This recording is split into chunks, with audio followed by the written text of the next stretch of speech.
Well, Chris, it's called getting Smac. 3, 2, 1.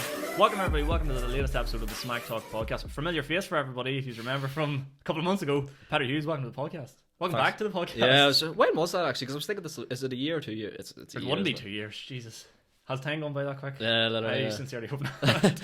I think it was a year, yeah, about a year ago we did it. Yeah. What do you think of the new studio? It's some There's a man holding a gun on the outside of the camera. I'm trying so hard not to look directly into the camera every time I turn around. And you're going to try this week not to bother the microphone. I'll try to do that as well, I promise. Save me about 2 hours of editing. Go I along. promise. How's things? How you keeping? Yeah, good. Busy, but good. And it's very, very good to be back on the podcast with a more stable microphone last time than we would have. Yeah, a bit of rattling about and beating the fuck out of it. Yeah. But so for this podcast, people are probably thinking, you've had Peadar on before, what are you going to talk about? We're not planning doing a load of fitness stuff here. No. Not really, just some more sort of crack, what's life been like, what we're sort of up to and things like that. For you, I guess the first question has to be, like, what have you been up to? What's been keeping you busy? Apart from, like, online coaching, are you, like, branching out into new stuff, or? Why'd you get me on firstly? I actually want to know that. The first one? Why'd you get me back on? Back on? Because I sort of just thought, like, I need to get stuck. Oh, cheers. No. I'm touched. No, I'm not. I loved, see the first conversation we had? Yeah. Like, I was like, it was good, but it's just so directed towards, like, the fitness industry and, like... I think I came across terribly in that.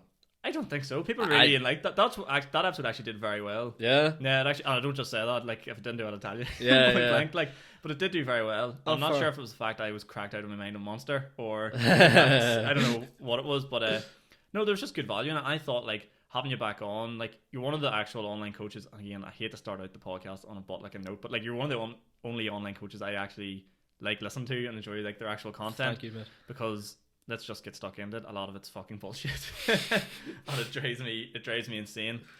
So yeah, that's pretty much the reason. Like, Appreciate it. and also I love having. I know we're in Belfast at the minute, But local, in the like... new headquarters. But I love having, like, local people on. Like, Yeah. So, yeah, it's been good. What have you been up to? What have you been doing? What have I been doing differently in that? It's been a mad year, but it hasn't at the same time. Do you know what I mean? Yeah. Like, looking back, I'm like, I can't even really say much, but I've just been doing so much. I've just been flat out coaching. That's like been the biggest thing. I've done a wee bit of public speaking, which I actually wanted to talk to you about because that was not fun. Didn't enjoy it. No. You can do that easy. I have a big thing in June. Okay. I was asked to speak at something pretty big, and the man who is running that gave me like a couple of warm-up gigs. And the first one, I nearly cried. It was like a room with 20 people, right? And because I felt really like overwhelmed or something, I was standing there and I was like tearing up. I was like, what the fuck's this happening? Were you, like, having, like, an appreciation for life moment? Or what was happening? I was just nervous. I was really, really nervous, and that's how it manifested itself. What the fuck? Were you on, like, have you ever heard, like, the fella's time of the month thing? No. No. You ever No. heard that's a thing? No. No. You're just having a bit of, like, man PMS or something. Menstruation, like. Menstruation, yeah. Nah, but yeah, I actually want to get talking to you about that. So how do you deal with that? Or you never really had the nerves, have you? Oh no, like, I talk whenever I'm about to go on stage. I feel like I need a poo, even though I don't. Yeah. Like, I pissed like 6 times. Yeah, like, you just constantly going back and forth to the toilet, and you're like, this needs to stop. See, like, now I've had, how many gigs have I had? Say 8 or 9. I think the thing with it is, see, when you're trying to be funny, like, I don't mean as in, like, trying to be funny in a bad way, as in, like, oh, he's trying to be funny, but like, you have to be funny. That's what you're going up there to do. That's what makes me uncomfortable. See, if I go up into, like, a lecture and, like, uni and stuff like that and have to talk in front of a room, it's not that I bad. don't care, because you're just you're talking, not expecting anything. you're not looking at reaction. Yeah. You know, you're just looking to do well, and, like, I can bullshit a lot, Yeah, a lot of things, but you can't bullshit funny. So that's the bit that gets me sort of, like, riled up. But, like, it's practice. Like, see what people don't realize about public speaking. It everything's a script. You know, people don't realize that you actually sit there, and it goes stand up too. Like, I could have, the thing I've done 8 gigs, and I've probably done maybe the same set or very, very similar 6 times now. Yeah. So you get more and more confident each time you do it. It's pure reps, like, and that's how I look at, like, people go, oh, you're so confident, you do this, that, and the other. It's like, well, no, that person's done it so many times. I don't think there's anyone gets up there and be like, even if it's like, you know, like, public speaking for, like, motivation or fitness industry or whatever, they've just done it so many times. Yeah, fair, okay. Like, our best mate Gary V, like, he looks like he's like, you know, he looks like he's like just spitting random shit. That man's more practiced than what he's going to say than anybody else. Like, yeah, fair. He probably has it more scripted than you would that's realize. What it is. But then I suppose the nerve thing is, like, I think everyone gets nerves. It's just I get a thing where there's, like, a lump in the back of my throat, and the thing I found is getting really comfortable with silence. Yeah, I tend to talk too fast rather than, you know, some people just freeze up. I do the opposite. I'm like, you know what I mean? I did a gig in Oma See if the girl ever listens to me that ran that gig in Oma, she's gonna fucking crucify me. I did a gig in Oma, had an 8-minute set, Right. did it in 4.5 minutes. That's fucking... Did my opening line, did second line, did third line, and it was like, this was the reaction. Not a single peep. I was like, oh no. And then just did the fucking... Yeah, just ripping through it. Flew through it, like. But that was the best thing that ever happened to me. Yeah, because you've done it. Because then I was just like, that's out of the way now. Yeah. I don't fear that happening anymore, because if that happens now, I just know, go home and get McDonald's. It is what it is. That's Do another podcast better. Yeah.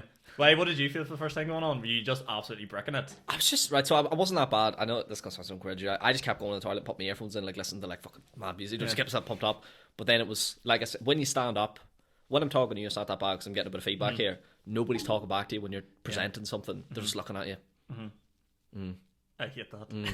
I'm just like, okay. Yeah. Next. Yeah. Any questions? See, the thing is, like, whenever I feel like Can I I'm open doing... this? Yeah, work away. See, whenever I feel like I'm like doing stand-up, I'm getting a reaction every... Fuck. Yeah, right, you're getting a reaction. Through a straw. You're a teeth man, are you? White my teeth. Do you whiten your teeth? Yeah. It's always something I wanted to do, but I don't have the food discipline to do it. It's They not always that say, deep. like, when you do it, you're not allowed to eat, like, do you like coloured food or something? I was like, I don't stick to that. Like, Nah. nah. Fuck. And they're alright. Like, so. fuck that. Is that what the straws are for? Your teeth? Is it? Yeah, well, it just bypasses the teeth, like, because I drink a lot of stuff like that. So I think the acidity or something's bad. I don't know. I'm not a dentist, but I don't think you're good for your teeth anyway. I just bypass the first. First That's layer, going to man. be the amount of damage. That's actually a very good point. What was he saying there? We were talking about Stand up, stand-up and public speaking. public speaking. Where were we? I can't remember now. I don't know, right? On stand up, then, have you ever had any really bad bombs, like on the stage? Yeah, Oma was a riff. Like, the words Oma and bomb shouldn't go together anymore, but that night it really, The really... Oma bomb. Yeah, like, my vlog series called This Might Bomb, and I was like, well, Yeah. I'm not going to use it for the Oma title. that can't happen. Definitely fucking not. But, oh yeah, sorry, we're saying about the silence. See, with Sorry. stand-up, like, I will get a reaction every, give it, say, 10, 15, 20, 30 seconds, depending when I think there should be, like, a feedback or a reaction or a cue Yeah. there. But I suppose with public speaking, you're like, unless you're like a top dog and everyone knows to like clap after every word you say, Yeah, or, like that's... cheer, you're not going to get that. So I think you have to get really comfortable with the silence is like the key to it, and just like appreciate. Like, I don't know. It's hard. See, I've noticed a big thing. See, between someone that has like a really big following and someone that doesn't have a big following. Like, I noticed you've probably seen it if you've done talks or went to talks with like big people. Yeah. Like, they'll get like claps every 10 seconds. See, that's the 20 thing. I'm seconds. speaking with pretty big people, so Yeah, there's going to be a lot of feedback to Yeah, them. they'll get all the reaction and stuff like that. And then Yeah. if you're not known, they don't really give it. Unless you have something absolutely groundbreaking, I think. They don't engage as much because they probably just, you have to earn their respect more so. Where Yeah, the other person 100%. goes on and just instantly, they have it and they've got it. Did you like go on well prepared whenever you went to speak, or were you like... Yeah, so there was 2 times. The first time I had like a speech, I hate that word, like presentation prepared, that was alright. The second time was a bigger room and the projector was broke.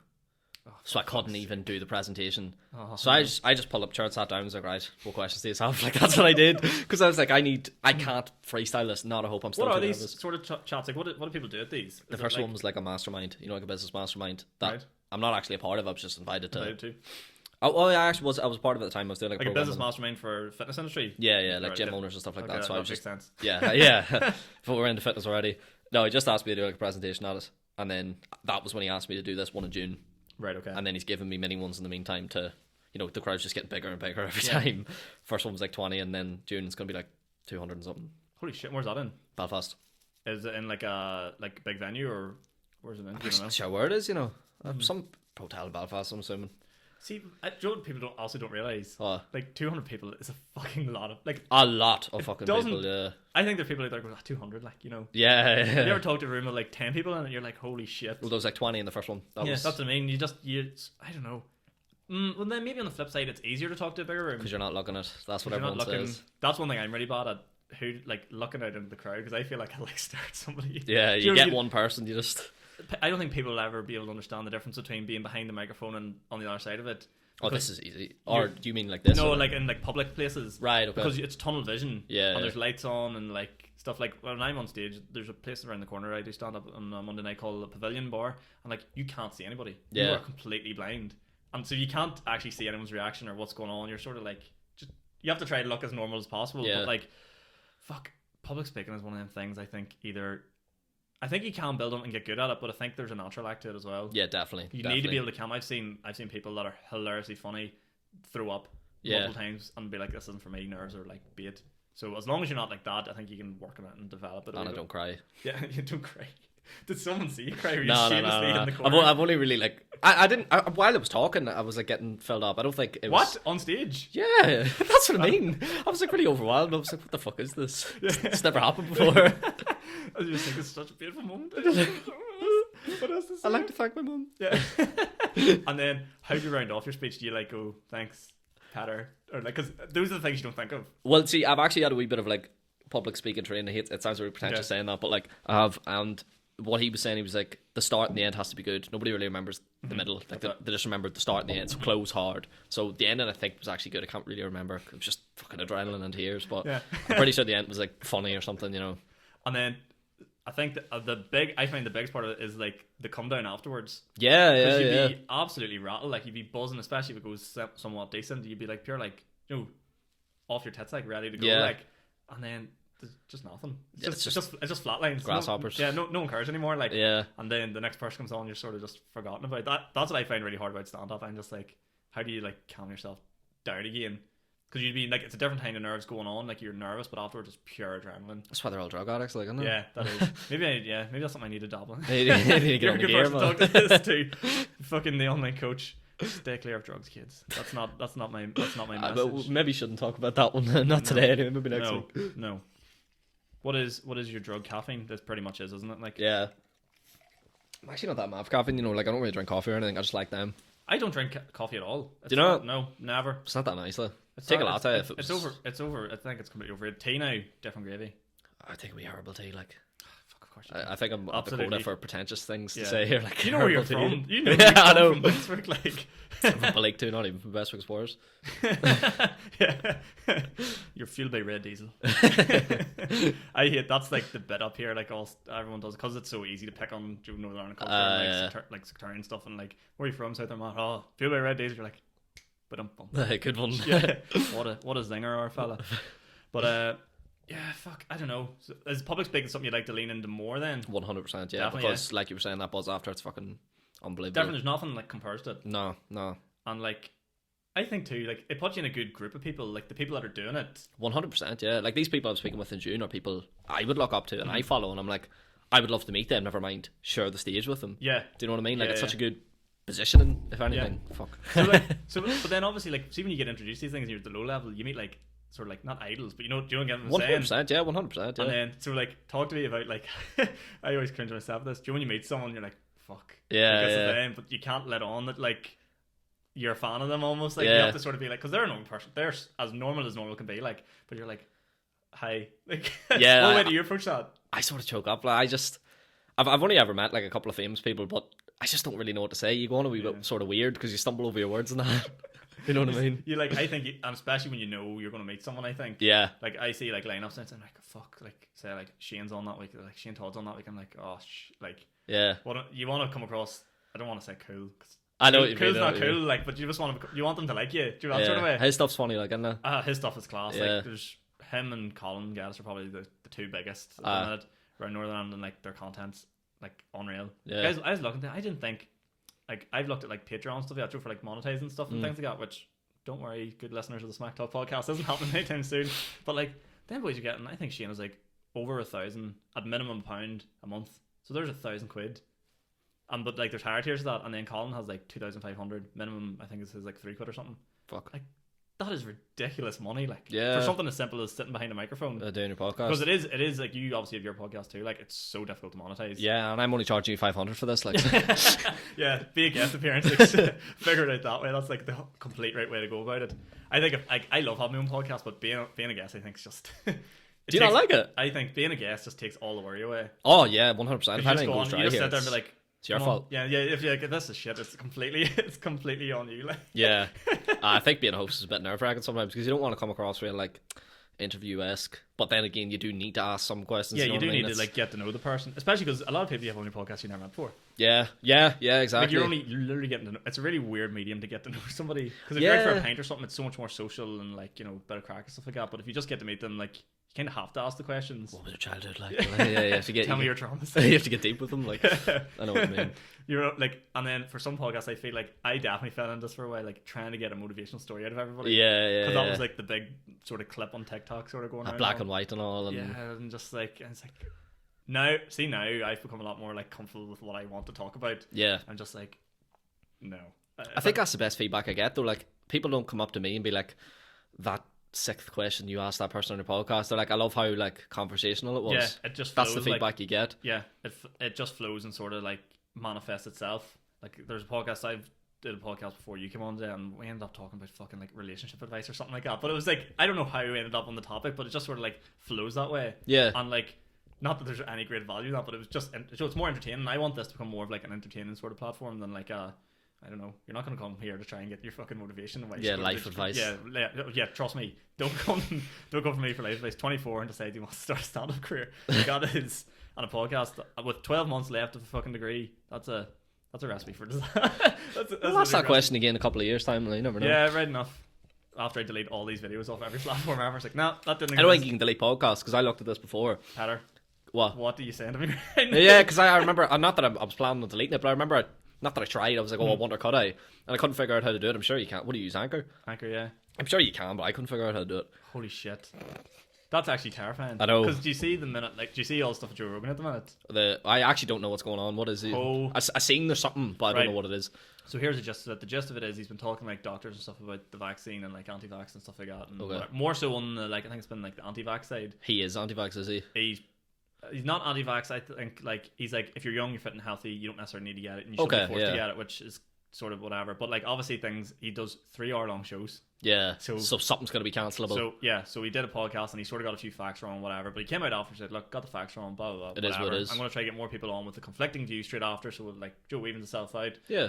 But then, because people were so angry at that, they went at Spotify then and said, you should remove him from the platform because you can't cancel Joe Rogan, he's too big now. Yeah, but they've paid him billions. They're not going to remove him now. Yeah, Spotify are going to go, hey, we're not giving away all that money for nothing. Yeah. Go fuck yourself. But now what the latest thing that happened was they went through all of he has like, 3,000 podcasts. Oh, they're going through everything now. And took out clips of him saying the N-word from like, I don't know, 15 years ago. Or like Joe, like way back when, to cancel him. And I'm like, oh. That Jimmy Carr audiobook that I was telling you about before we started, he said in it, the thing that's going to get him cancelled, he's already said.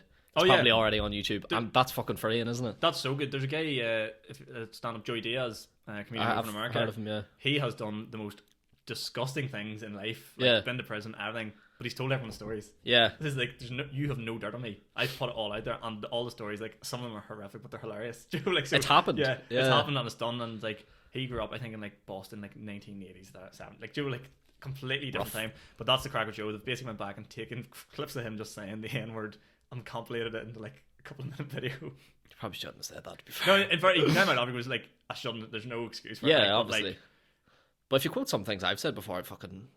I don't want people to go back in my podcast. Yeah. Someone took a clip out of... I tried to do a good podcast one time when your girl Sarah Everard was passed away, the policeman like murder or whatever. And remember there was like a movement, like it was one of the initial movements for like Joe women and like men basically doing better. Okay. And I did a podcast, as naive as I am, with it, and basically like there was a wee clip. I can't remember what I said. One of the boys sent to me and goes, "If anyone that wasn't your mate heard this, took it out of context, you'd be in trouble." And I was like, "Yeah, but fuck it." Like, I'm not an expert in. I know you're not an expert in something. What the hell else are you gonna do? Like, just sort of. I think it's more that if you're willing to be wrong on it, that's okay. Yeah, like I'm okay if someone's like, I disagree. I'm like, right, fair, sorry. I've had in the past people be like, I disagree with this, and I'm like, I'll take down the post. Yeah, fair. Would you take down a post? I have before, yeah. Ooh. But see, there's things that I've said, and people have been like, I disagree because of this, and I'm like, you know what, fair. That could actually be taken really wrong. Do you know what I mean? Yeah. Sometimes it's not what you said; it's the way you said it. Almost. Like, yeah, that was exactly what it was. And that's the same sort of thing I'm saying about it. It was just like the way I like paused and then said the next line. They're just like, you know, that could be taken wrong. And I was like, could be taken wrong, like, yeah. And also, I was like, you can't cancel someone that hasn't got a really huge following anyway. So, yeah, there really isn't. I don't think there's a big issue there, but that actually is kind of terrifying if you can't delete any of your podcasts. If you think about it, like that man is 3,000, and they've just clipped him saying like the N-word a couple of times. Like, imagine all the other fucking horrible things he's probably scary. Like, but it's sad there's people out there like that, isn't it? Yeah, no, it is. I like sort of feel bad in a way because someone's obviously went and looked for that. Do you know how like there's probably a lifetime worth if you went through. What is that? He does 3 hours for like 3,000. That is ridiculous. Yeah, don't even ask. Like if you try to break that into days, that is absolutely outrageous. You done 3 hours with Jordan Peterson recently. Listen to that. Yeah. Listen to a bit of it, and then it was at night, so I fell asleep. I haven't. So that's probably good though. The other 2 ones with Peterson's good.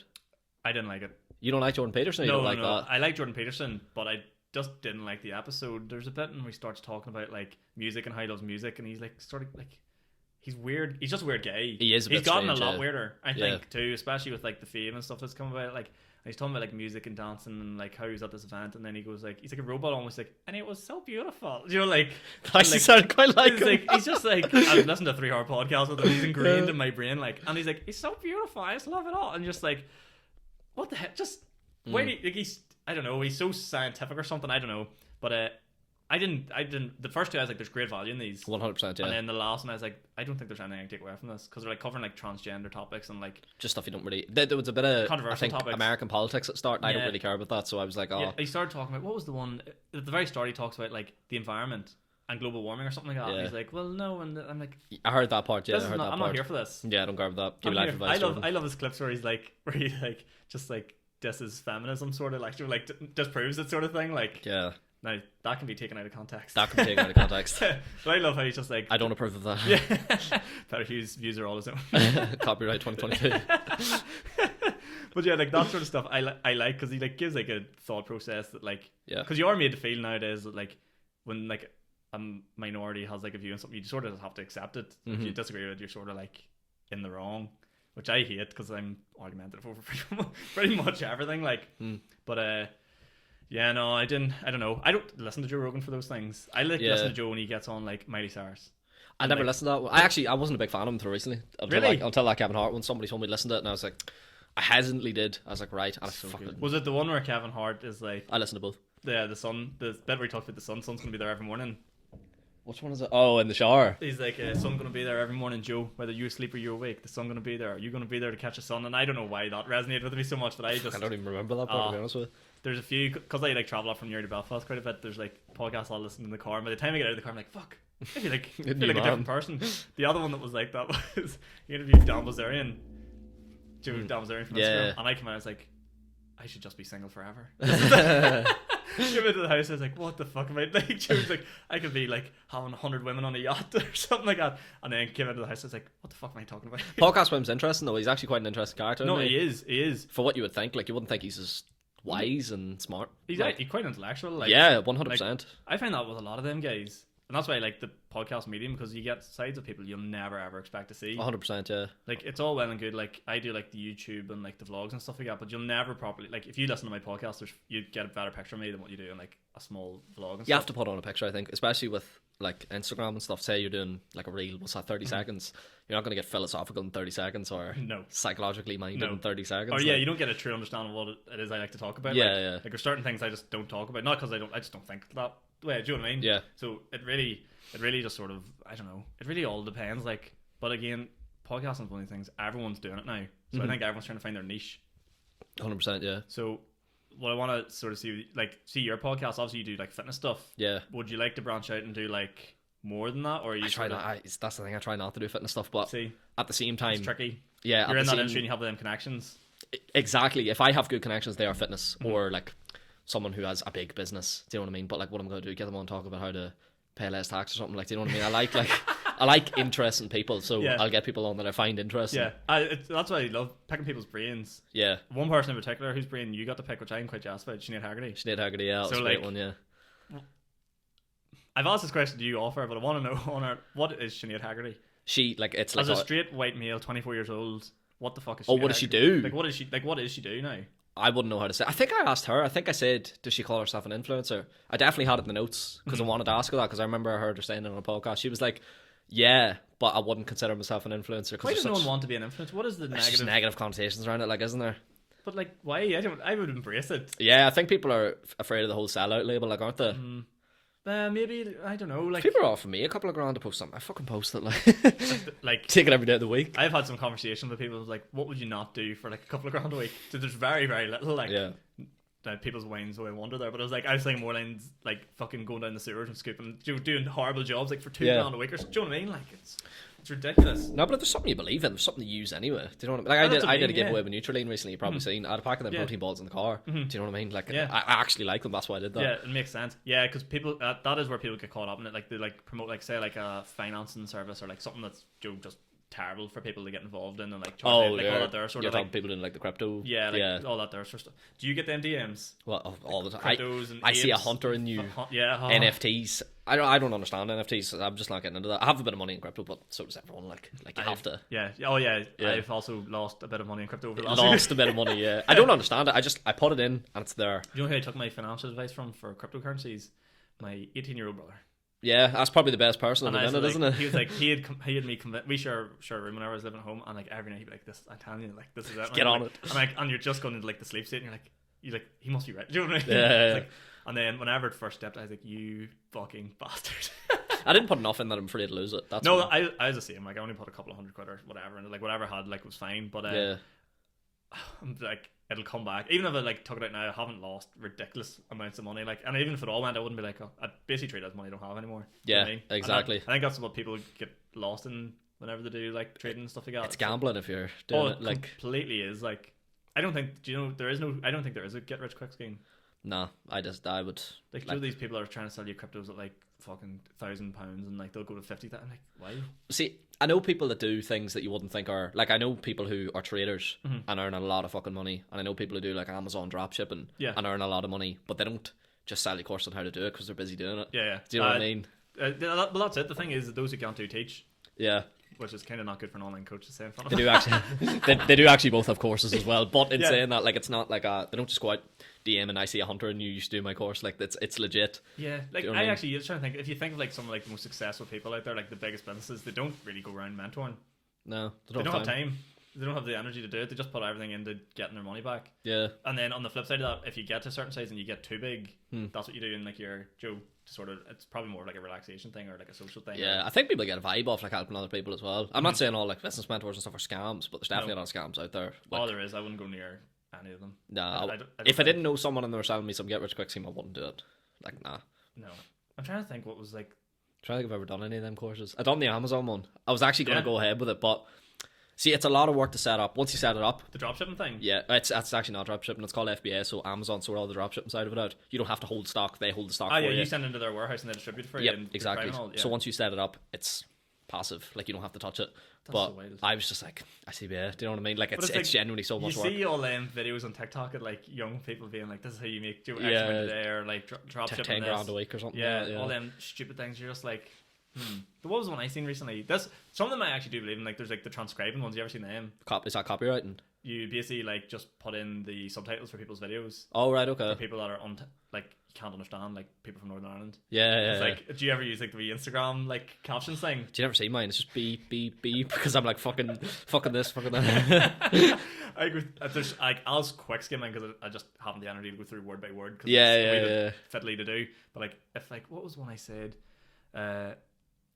It was like I was talking to Johnny about like it was like something. I think he said like do like young and fresh beers. Yeah. But it actually came up young and fresh boys, and I was like, oh no. I was like, these captions can get you in. I just leave it sometimes. It's kind of funny. Like I'll take the out of context. I have a folder on my phone. I think it's like just like out of context what they get wrong, and like how like there's definitely a bit in that. There's a bit where you get the transcribe for Northern Ireland is just horrendous because. The technology's so good, but it's just like no, you need to chill the fuck out. Like, you just need to calm down with all this fucking mental talk. But I've noticed your Instagram game has changed up a wee bit as well recently. Has it? I think so. In what sense? In the sense of like, I know we're going to talk over about fitness, but I was just curious. That, like, it doesn't seem to be as much heavily driven towards buy my stuff. Yeah, where a lot of coaches do. Like the big one I used to see was why do I have a coach? I have a coach because it keeps me accountable. You should get a coach, which is me. Well, I actually don't have one as of current. Not for fitness. No, but that is like the typical post you see. Like, okay, yeah, for I've definitely done stuff like that in the past, and I think short term, especially when you're starting out, that's going to work. Mm-hmm. And you do need to do that to a point. But I'm sort of looking now. Obviously, I'm not going to grow it in the short term, but I'm playing the long game now. Do you know what I mean? I'm trying to. I don't know what the word is. Build a relationship, build a brand. If you want to go cringy and American with it, like, but That is the big thing now, though. Like building individual personal brands. Yeah. Is I think that's what obviously like I try to do, and like most people can think. But I don't think people realize fitness industry is different because it's so saturated with media and people that are trying to coach people. But like I don't think people realize the value in content. And you know what it is as well. It's sort of you can actually do what you want. Like, and that works. And like, fucking whatever works, paid advertising works, but you can sort of do whatever you want, and then if it works for you, just do it. And I actually just enjoy the type of content I'm doing at the minute. It's fun to make. I can be myself. I get good feedback. Would you ever consider doing vlogs? I did vlogs. I did YouTube for a bit before COVID, so when I was just getting qualified, and I was just very impatient, and there was no return on it. Like after, like I mean, I'd done like 2, and I was getting the piss taken out of me a lot, and I was like, I can't deal with it. Like now, what sort of vlogs are you doing? What was I doing? I'd done like a full day of eating. I'd done like I got up at 5 a.m. for a week. I'd done a quitting caffeine one. Like, did you do the 5 a.m. thing for the content, or did you do it because you wanted to do it? Because this is the trap people fall into. So at the time, I was working part-time. I was doing a foundation degree, that thing you did. Yeah. I was getting qualified as PT. I was trying to start videos. So I was doing a lot, so I actually did want to get up earlier. And I said to the boy that, like, runs the PT course, he's like a mentor of mine. I was like, listen, like, do you have any advice? He was like, yeah, what time are we waking up at? I was like, 8. He was like, get up at 5. I was like, for fuck's sake. And I was like, right, well, here, I'll make a good video. So yeah, it's too much. Like, I wouldn't do that now. Do you know what I mean? But it worked for that week, I suppose. It gave me a bit of space, and it was a funny video too. Yeah. See, I think the best thing to do is, that's what I try to do in my vlogs, is like try to just give people like lift the camera as if you're living your day. Yeah. See, I didn't do that. Mine was very much, I'm doing a thing. Come and watch how I get on, sort of. Yeah. Get on, because I've noticed a lot of people do that, because like there was a stage where vlogging was absolutely huge. Like Casey Neistat and all them boys were like doing it, and it was ridiculously massive, and it has sort of tailored off again. But I think it's because people are just trying to get the instant like attention of like, when you start a vlog, they come watch this. They don't build it over time, if that makes sense. I think people call it like a shock factor. Yeah. Like Mr. Beast doing, like, putting like how many million he put into that Squid Game video, like that sort of thing. You just have to keep raising the bar. You know he did that because Netflix rejected him. I don't follow him, and apparently he did that because he went to Netflix and goes, I'll get you X amount of views if you just let me do a thing. And they're like, no. He goes, right, well, I'll tell you what I'm going to do. I'm going to remake the show, use Hat On, and get way more views for half the budget. And I think it doubled views. Fair. Not ridiculous. Good on him, like, good on him.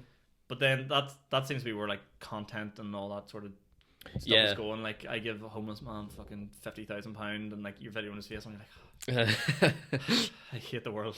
I know what you mean. Yeah, I want to start a segment in the show where I just moan about the world for like that's actually what my solo show is now. I do like the solo podcast. I just go, you know what's pissed me off this week, and just like rant about fucking stupid shit. Like last week, what was it? It was like, see, like when you apply for a job and you'd be like, competitive salary. Like, if it's that competitive, tell me what it is.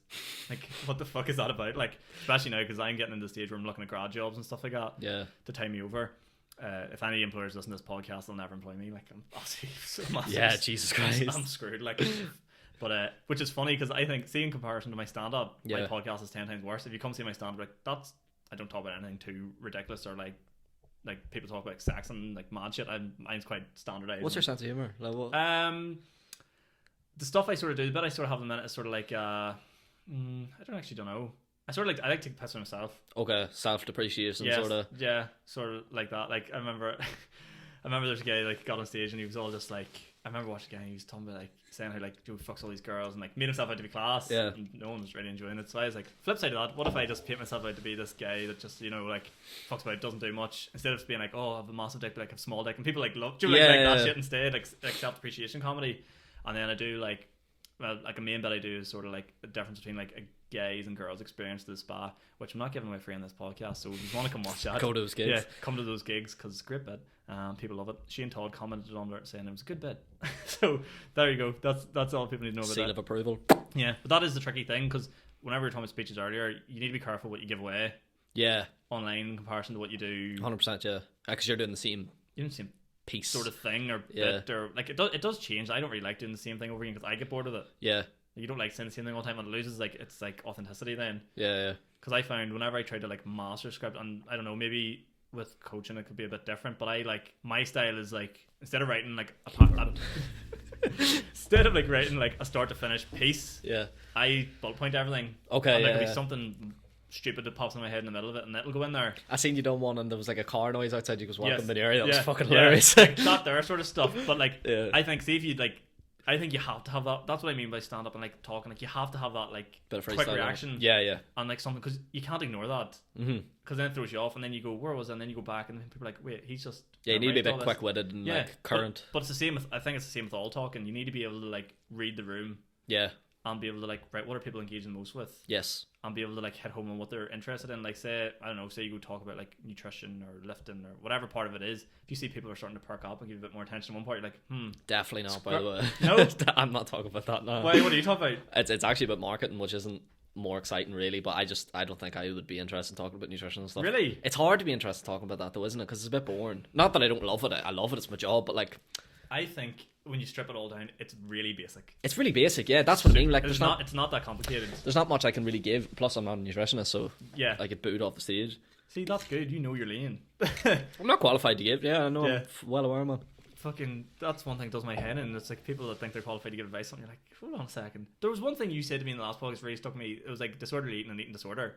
Yeah, that was like one of the things I was like, yeah, there you go. Finally, someone knows what the fuck to talk about. See, I don't know what I'm talking about in terms of that actually, but I do think there's a distinction. No, that's what I mean. That's what I mean. I think if you have like bad relationship with food, that doesn't necessarily mean you have that. Yeah. But then again, I've never experienced either, thankfully. Yeah. You know what I mean? Exactly. Like so, but whenever you say things like that, and you're like, I'm not an expert, and I love when people like just put their hands up and go, I don't fucking know.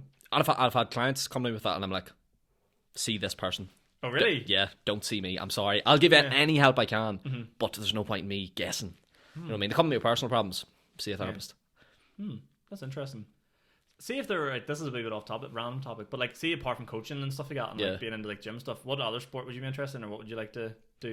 I do a bit of fighting. I remember when we first. You're saying we first started. I was doing I was doing Muay Thai every week there for the last like 6 months, and then I got fucking shoulder impingement. You probably know what that is. Everyone gets shoulder impingement. Yeah, but it's because I was being coached by it was like last year. He's like a bodybuilder, so it's real intense training and stuff, and I like that. Yeah. But I was just pressing too heavy, and I have like a bad arm, so I got this is the most boring thing ever. I got shoulder impingement basically, and doing this like garden phrases was hurting, so I sort of had to stop it the last 6 weeks, so I can get back into it now. I got the all clear this week, so I'll be back at it next week. Oh, class. Would you ever like to scrap someone, or is it like recreational?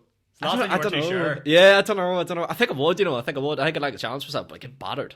Think so? Because I was doing it with a PT. He was taking me for a session out.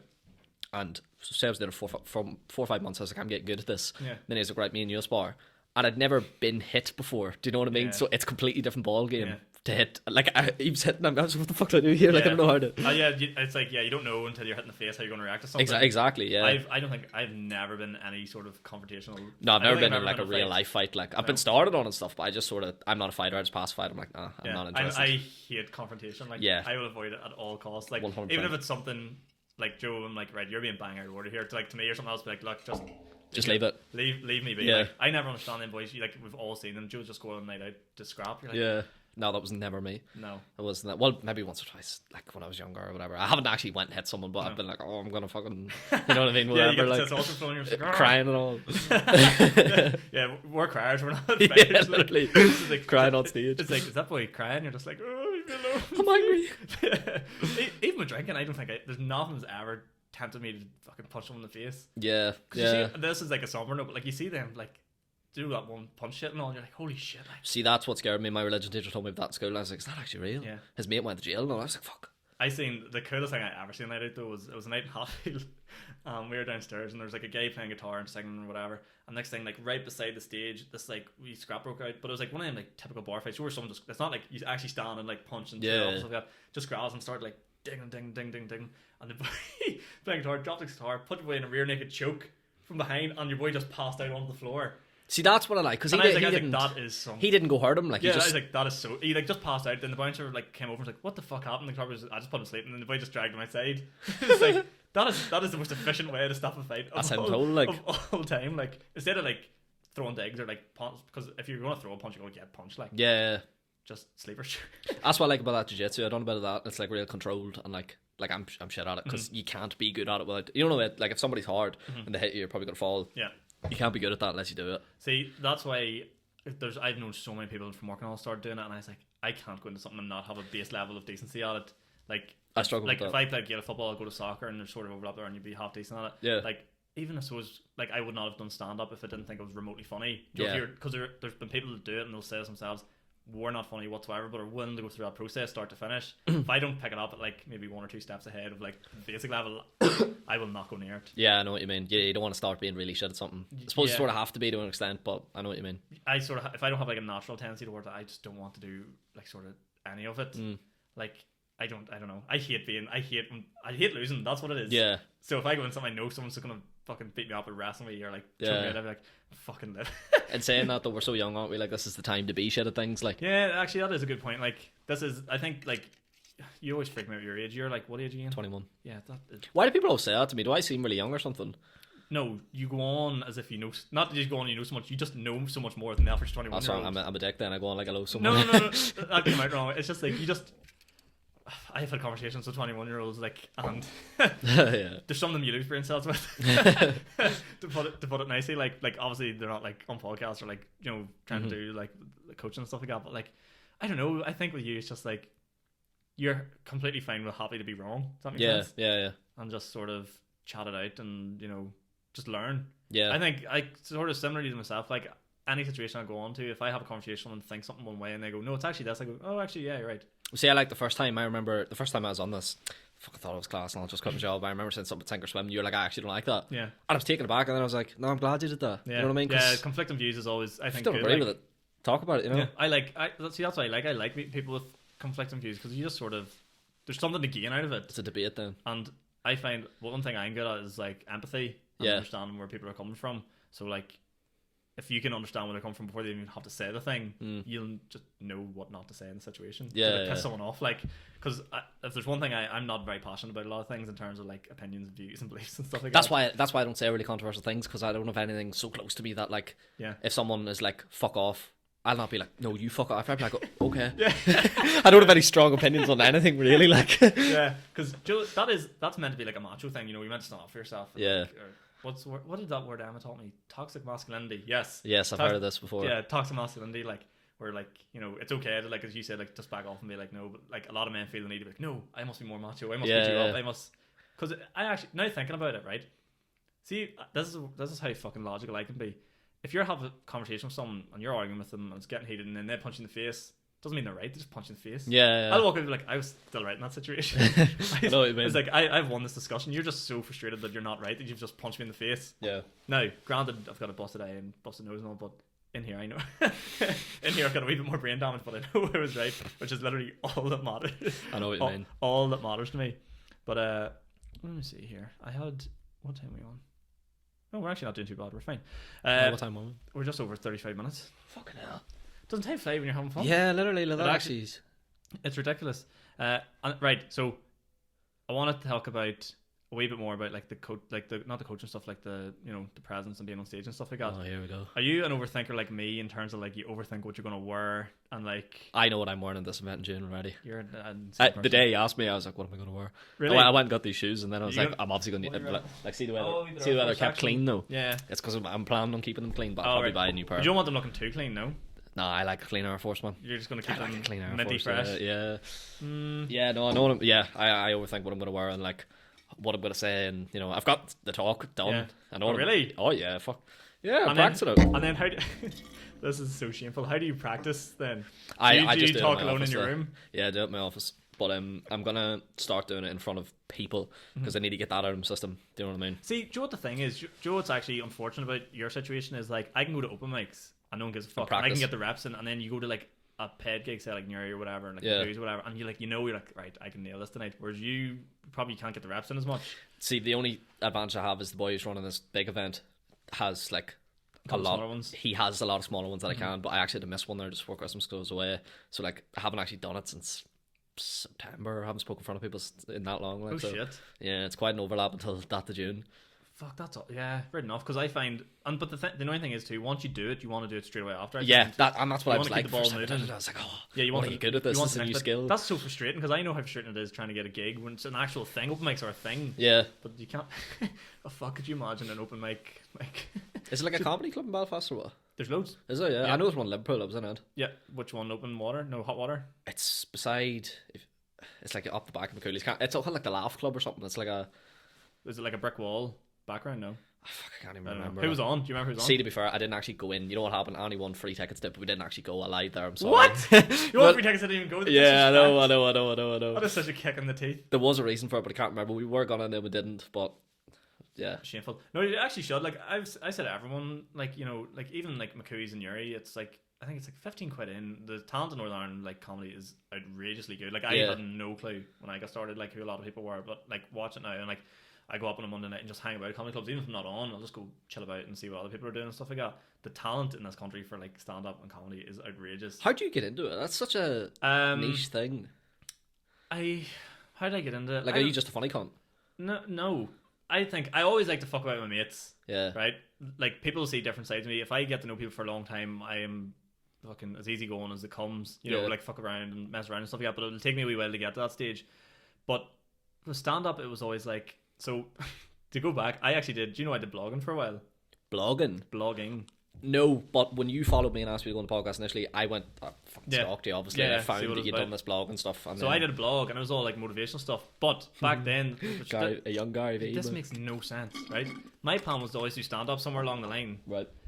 And I started doing blogs to get myself out there. But the blogs weren't funny; they were like motivational, fucking I can help you out stuff, which fucking I don't know. But I wanted to build a website and just wanted to be busy, so I did all that.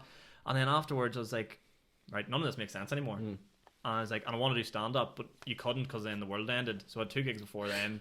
It's open mic stuff, so you just sort of show up or message someone and they'll like give you a chance. There's 1 or 2 places in Belfast. It's very hard ever else to do it. Yeah. Like you wouldn't be able to go into McCooey's in your area and be like, here, give me a shot. That just doesn't work like that, does it? No. So got a spot up here, did okay. Like didn't blow the roof off or anything, but it was enough to be like, there's something there. Like keep working away at it, and then just sort of went from there. But yeah, that initial, I always wanted YouTube. That was the thing. I always had this vision of doing a start to end process of me doing stand up. Yes, which I think I'm not tooting my own trumpet, I think there's good value in like seeing someone start at something which they're not brilliant at, but also seeing them progress through it. Definitely, I love watching a journey. There's really like, I'm trying to think. There's no one else that's done it. I can't think. I've never seen a stand up where someone has openly been so like vulnerable. Yeah, vulnerable in it, and like I try my best. It's very easy to do to make it look better than what it was, but I try my best to just keep it raw. Like that episode I was saying, I went to Oma, terrible, and I came back and sat in McDonald's car park over in where was it? Just over by the falls. I sat there for about 10 minutes, venting to the camera, eating McDonald's, and it was the best feedback I ever got. Yeah, people were like, "That's so real, it's real, so real." Like you like they were like, "You see how fucking annoyed you were," and I was like, "Yeah, I didn't sleep on it." Yeah, just stayed up the whole night, just like holy, and like you contemplate your whole life. It's ridiculous, but like I think there's such good value in like a process journey. Definitely. And like seeing the start to finish. And I suppose to relate back to sort of what you do, like I always think, see if like someone's getting into it, like Julie, like the 12-week programs or whatever it is they do. I think there's really good value in someone clipping that as a client and sort of like documenting their whole journey through. 100%. Now, it would be nice if it was someone you know will definitely follow it the whole way through. Yeah. So you can like rely on them or whatever. But like I think everyone loves a good process. My mate made a TikTok. A lad I coached, he actually cuts my hair now. He made like a TikTok, like a body transformation one, and it's got like over 1 million views on YouTube. Ronan, was it? Ronan, yeah, he cuts your hair. I forgot about that. Yeah, I went around and he was telling me he's like 1 million views, and I was like, "That's man." He goes, and I do football freestyle. I was just like, I meant to say that to you. Yeah, so ridiculous. Ronan's shout out to Ronan. Ronan's a good lad. But yeah, again on the podcast though. Oh, I would. I love. See what I'm bad for barbers. Like, right. Terrible. I even said this to him, like, and like, I'll just jump around all the time because I don't. If they do one wrong thing, I'm done. I'm falling out with them. Or like, you go to a place and you can't book with one person. It's a whole fucking hoo-ha, whatever. But I remember I went to a barber one time and it was my regular barber. I'd finished working in the pool from 6 to 2, so it was an early shift. So it wasn't the greatest form. It was like a Tuesday. I sat down in the chair and he's like, "Oh well, Sean, what's the crack here?" Instead of saying, "Oh fuck all," I went, "Oh fuck off." And I was just like, "Oh," and I'm trusting this man to cut my hair. And I was like, "No." And he goes, "Oh no, message received, boss." I was just like, "Fuck sake." So that's you out. Yeah, that was me. I was like, that's a slippery slope. Can't come back there ever again. But that was one of them that like completely overthinking it. He didn't give a fuck, but I was like, why did I tell him to fuck off? Are you going to be watching the sporting events this weekend, the rugby? No. What? You're not interested in sport, are you? No, not in the slightest. Like, that is so ridiculous. Football, rugby, boxing, anything. I don't care about any of it. Like, really? Yeah, just I'll watch if there's a big fight on. I'll watch that, but like only because it's good crack.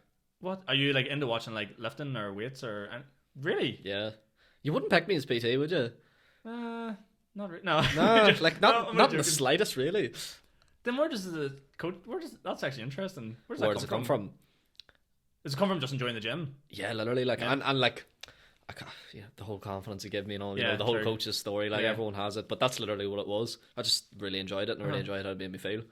And I think it actually helps that I wasn't overly sporty, because most people are like, you're probably saying most people, are in decent shape because they played a lot of football and all. I didn't really. Played a bit, but like, you know what I mean? I didn't really have that. Yeah, that's an interesting one. Because I don't know what. Well, actually, no, because I know a lot of people that go to the gym and just aren't into any sports. Yeah. Actually, but then they tend to fall into the route of like bodybuilding or like shows or like. Yeah, I'm not really into something that either. Well, you're going to say you do understand, because I can see why you would say that, but I just don't. I don't get the whole show aspect of it. There's not really great money in it. See, to be honest, I think people just like working really hard at something. I have a goal. Do you know what I mean? Like, I think that's because I used to be like, oh fuck it, it's stupid and all, but like it's not. Do you know what I mean? People can And say it's for you, like I work too hard, but not in that aspect. Do you know what I mean? Yeah. No, I'd say that's unsustainable. The way I work is unsustainable. In what way? Like business, like I'm working every hour of the day most days. That's not sustainable. I'm a fucking hypocrite. Do you know what I mean? Yeah. But pick your poison. Yeah. Do you do that thing where you're like I'd love to live my life that way, but you sort of go the other way? Because I would say I would like to say I'm very busy, I do things all the time, but then realistically there's like nights where I won't do anything from like 3 o'clock to like 12 o'clock at night. Like Yeah, like I have a work schedule that finishes at 3 o'clock, but I rarely stick to you do that. teaching hours. Yeah, You just 9 to 3. I literally do 9 to 3 Monday to Friday. That is actually the dream. Like That's what I do, but I don't realistically, you know what I mean? Like you'll finish up and piss around. something to do about But then that. you can pick something up in the evening. That's what I like. That's what I would love, like the autonomy of like your own work. Yeah, For yourself, like, because I remember you saying last time, like, you want to just work for yourself. Yeah, that was the dream. Having a boss, like, that's something Still that I do. always like would want to do as well. And it's like, fuck, be able to just decide, nah, I'll take a day off tomorrow. Like, Yeah, it's a nice place to be. Like, especially with your stuff where you can just pack up a laptop and piss off. kind of. Yeah, granted, I've never been like, oh, I'm going to take it off tomorrow and then done it. I'm always like, I'll do a wee bit, even when I'm sick. So what's next? Like, are you gonna follow like the coaching thing and like maybe go travel for a bit, or like as you get a bit older, like for that sort of experience, or are you just sort of taking it as it comes, or I probably won't, to be honest with you. Like, travel not interest you? it does, but like I have a dog and like a house Oh, shit, and yeah, like that's you know what I mean. Like, so I'm just sort of like, do you have your own house? yeah. I moved out like last year, What? not long after our podcast. That's what I mean. It's been a bit of a crazy year. Yeah, That is crazy. Yeah. So you bought your first house at what age? This is the motivational clip I need. 21. Really? Well, actually 20, because my 21st birthday was in that house, so I was 20 when I moved out. No way. Yeah, it's just, you know what it was? It was like, I wanted my own space. Like, I was doing my work from my room, so that was fucking hard. Do you know what I mean? And like, people in the house and all, you Nah, can't you're in really your do chamber, much. like you can't go anywhere. Nah, you can't really do much, and I just did it. You know what I mean? I would say I'm very risk averse, but sometimes I'm just like, right, fuck it, I'm just gonna do this. Do you know what I mean? Like, I'll just do something big because like, I'll have to make it work if I do. Fuck, that's class. And I've done alright until now. Like, That's wild. yeah, but that, I think you either pick the route of traveling or pick the route of settling. You know, I still will travel. I go on holidays and just take longer than most people do because I can. Yeah, because Do you know what I mean? I'll do a 2-week holiday, but I'll work. Yeah, I was wondering because someone's asked me, like, oh, do you ever think of getting a pet? Because moved into a house, live with your girlfriend, get a pet. No one ever mentioned what else comes after that because you're going to be sick. But like, I was like, no, because if I'm going to go traveling and stuff like that, it wouldn't be fair. Like That's well, my wee brother lives with me, so like he could look after him. But then again, I don't want to put that on him. Like, was he 18? Like, so. Yeah. You know what I mean? But I just love dogs, so I was like, oh fuck, I have to like. What way are you getting on your dog? He's a big boy now. He's fucking huge. Yeah. Nah, it's. See, when I seen him. What is he? Is he a mix? No. Yeah, he's a husky Spitz. What's a Spitz? I don't know. I went up and seen. I went up like when I went up to see him. His ma and dad was there, and like it was a husky, and then this big black fluffy fucker. So he's just gonna be a really big husky that's like really fluffy. So that's nice. That's like class. that's what I wanted, because the fucking price of huskies nowadays is crazy, man. And I hate to sound stingy, but like that's why I didn't go for a full husky in the end. It actually is ridiculous. Like $5,000, like. Yeah, I really hate the whole dog market thing. Like, I think it's madness. Like, Yeah, and I don't like the whole puppy farm thing as well. No. You know, I don't like when people are just breeding them and breeding them. yeah, it's pretty cruel. Like, I know my sister, she got a pup there, like it was a pure breed lab from the RSPCA, but like just on the off chance, and she's like, that's £1,500 if I want to go buy one of them. And that's, I wanted to adopt one, but they were all like 4. Oh yeah, you want a pup, like I wanted a pup. But it's different when you get a dog and it's your own. From like, you raise it up, it's just a completely different connection. Like, Yeah. If you fuck it up, it's your fault. Yeah, and plus he's trained as well, like, so he's not a wee bastard, like he shits outside and stuff like that. So You gonna teach him to do any sort of cool shit, or is he just sort of disciplined? he can like sit and do paw and other paw and all that there, but like I'm not gonna teach him to like They're gonna teach him agility. yeah do the washing, like Kick the crops. Good, you're on your keeper in here, our fella. no, I'm not gonna do any of that man shit. Would you like, start like a wee farm? Do you get cats and all as well, or you just? I actually have a cat as well. Yeah, Fuck's sake. I do have a cat, but like you don't have a cat Yeah, no, like they just do what they want. I Yeah. feed him if I remember it. I'm joking, but like, do you know what I mean? Like they just sort of do their own thing. So he's not really much. I can't stand cats. Do you not like cats? No, my one's got a cat, and I moved out for 3 days. So I was like, good luck. And then, I just think they're just easy. They just don't do it. they don't. Yeah, they don't really do it. But I get why people like them. But I'm just like, you're just not a dog. Yeah, I know. That sounds so cruel to like the dogs and stuff, or the cats and stuff like that. But you're not a dog. Dogs are better. Undoubtedly, like 100%. undoubtedly. Like, hope your cat's not listening. Hope you don't play this out loud at home. Your cat's just like. I know Stephen. Like, yeah, it's called Stephen. By the way, Stephen. Yeah. Stephen. What's your dog called? Finn. Finn. Oh, I like the name Finn. Can't remember where it came out of. But it was on the way up. I decided. Because I was going up, I was like, I'm not taking my wallet here. Like, I'm not getting this dog. Oh, really? Came home with it. Like, I went up to view it, but once I seen it, I was like, how could you say no? I want him. He was the biggest one. I was like, I want him. Yeah. He's a wee alpha male. Yeah, he was. The boy was saying he was the guy who's going to keep him if nobody took him. He's like the size of him compared to the rest of them was insane. Like, but he had wee black eyebrows, so I just noticed him. And then That was weird how that happens. Like you just sort of. He was in the ad because I seen him in the ad. I was like, I like that you're one. Him. That's so strange. I don't think I can make that sort of adult decision. Like which it's dog I want. It's a bit of an adult. I always decision. thought I wanted like a beagle or like one of them kind of dogs, and then the more I think of it, I'm like, I don't know. But if I was to get a dog, I think I'm calling it Dwight from the US office, because it's like you're going to be called Dwight, and that's the end of it. And I absolutely love it. And then, but Finn's kind of a person name though, no? It is kind of a person name, yeah. I think it was actually Annie came though. up with it. I think she likes the name. She wanted the R spell, and I was like, I see, yeah. What FION? Yeah. Don't start me on that. He just FINN, but like if people want to spell it the way they can, he's a dog. Like it's not gonna care. Not gonna take any offense from it. Do people get your name wrong often? Oh Jesus Christ! How like because you message people on like WhatsApp or like Messenger, or your name's there. Yeah, no, that's one of the things I never understand. It autocorrects to peasant. I get a lot of peasant. Hello, peasant. No, people from like obviously I'll be over to England like back and forth a lot, and they just don't get it. Like once from Newcastle, be like Peter. English people are the worst. Yeah, that's the absolute worst. Like, but then you probably get the heavy side of it too. Like you go into the country like Peadar. Yeah, oh Jesus, yeah. I think that's worse. Is it? They don't get it wrong. Like the boys say, like, if they anything they overemphasize like butter, like butter. How's the butter Peadar? Like that's pretty unforgiving. Like. I see, but do you know what I've realized? I've realized a trend with like naming things that like you don't name, like people don't name their kids or like their animals after people they don't like. So if like you went to like I don't know like some mad kid from primary school that's called like I don't know like Edward, and you're like oh no, but you don't realize you don't like that name. That sounds mental. I sound like I'm on this like the autistic scale, and I said that, but like no, but like it's like I found that like. Well, me and Oscar talked about names one time, and I said the name like where is it was like no, kind of wee child there is no. Exclusive, Jesus Christ! Not you the don't want children not the way we're doing it. What kind of Jesus fucking Christ! Do you not want children? You applied that a minute ago. ago. Children. No, I'd like kids, but someday. Not in the near future. No, I'm sure she has an age where she was like, "This is the age of my kids," and I have no clue about it because women are like that, aren't they? Women have a fucking age for everything. I remember one time she's like, "I'd like to be married by this age." I was like, "Why number that? Yeah. Why do women do that? Like, I would just rather." Actually, don't know what I'd rather. Men are too stupid. I'm just too dumb to think about that stuff. Yeah. It'll happen.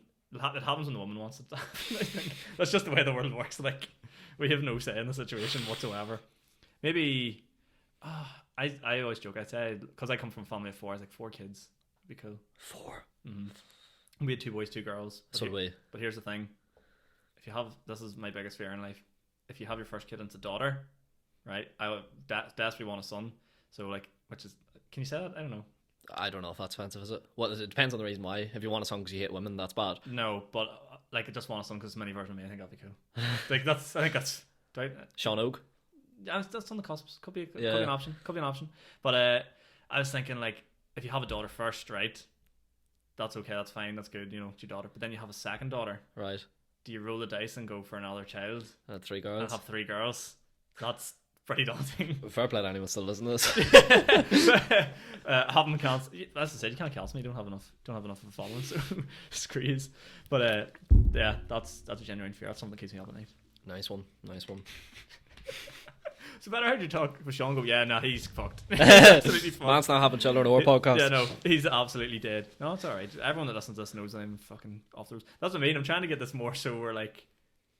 You'll get a real true grasp for who I am. Yeah. You'll either like me or you'll not like me, and people don't like me. I'm sort of all for it. I think it's see when you get the feedback though, like, oh, you're exact like not that you're fucking famous, but you know people that you don't know, and then you meet them, they're like, you're literally exactly Oh, how you go you on the get way you your are. nerves. Yeah. Because I definitely did that at the start. Like, I had the persona of like who I wanted people to see me to be, and it's like, Hey guys. yeah, there's no value. It'd not get you anywhere. Yeah. In the long term, like you were talking earlier about like playing the long game, like Do you listen to Stephen Bartlett?